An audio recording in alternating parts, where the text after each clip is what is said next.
আজি 14 নৱেম্বৰ আজি শিশু দিৱসৰ লগত সংগতি ৰাখি আজি ব্ৰিলিয়েন্স একাডেমীৰ যিটো বন্ধু বিদ্যালয় হেনচোৱা গাঁও প্ৰাথমিক বিদ্যালয়ৰ লগত লগ লাগি আজি এই পবিত্ৰ শিশু দিৱসটো উদযাপন কৰিছে ব্ৰিলিয়েন্স একাডেমীৰ বাকৰিত।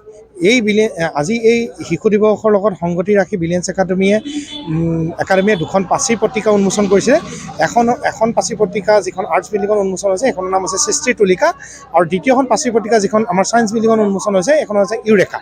আৰু এই পাচি পত্ৰিকা দুখনৰ লগতে আৰু এখন হাতে লিখা আলোচনী অনুভূতি বুলি এখন ছাত্ৰ ছাত্ৰীসকলৰ 6ৰ পৰা 8লৈকে যিখন ছাত্ৰ ছাত্ৰীয়ে কৰিছিলে তেওঁলোকৰ অনুভূতি বুলি আলোচনীখনো হাতে লিখা আলোচনীখনো আজি উন্মোচন হৈছে।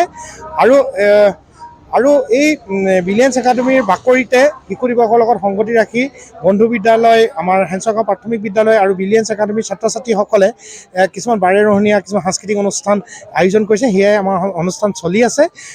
আৰু সকলোকে মই ব্ৰিলিয়েন্স একাডেমীৰ মেনেজিং ডাইৰেক্টৰৰ পৰা মই সকলোকে শিশু দিৱসৰ শুভেচ্ছা জ্ঞাপন কৰিছোঁ।